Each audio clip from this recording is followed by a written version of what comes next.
উপস্থিত হয়েছেন আমাদের মাননীয় সাংসদ মহোদয়।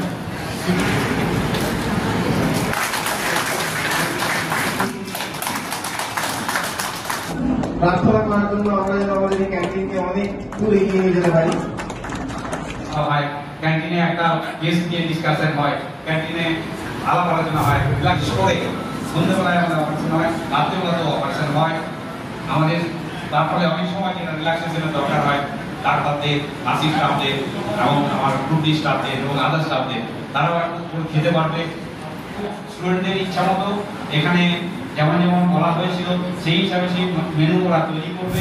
এই ক্যান্টিনটা সুন্দরভাবে আজকে শুভ উদ্বোধন হলো আমাদের। তো ক্যান্টিনটা আগে ছিল হসপিটালে, স্টুডেন্টরা আছে অনেক, যারা এখানে সিস্টাররা রয়েছেন, ডাক্তাররা রয়েছেন, তারা টিফিন কোম্পানি করে খাবার নিয়ে আসেন বাড়ি থেকে। তো ক্যান্টিনটা হওয়ার ফলে আর খাবার নিয়ে আসতে হবে না, এখানে সুন্দর ভালো ভালো আপনারা খাবার পাবেন। জুনিয়র ডাক্তারদের নার্সদের রাত্রি হয়ে যায়, পাবলিকে যারা বাইরে থেকে এসে রবীন্দ্রনগরে থাকে খাওয়া দাওয়ার প্রবলেম হয়, এটা খুব কাজে লাগবে মানুষের। একটা যে সেন্ট্রাল ক্যান্টিন একটা থাকতে হবে স্টুডেন্টদের জন্য, তো আমরা সেটা করে আমরা যথাসম্ভব কম রেটে যাতে স্টুডেন্টরা কম রেটে খেতে পারে এবং পরিচ্ছন্ন খাবার এবং স্বাস্থ্যকর খাবার খেতে পারে, এটা স্টুডেন্টস ক্যান্টিন।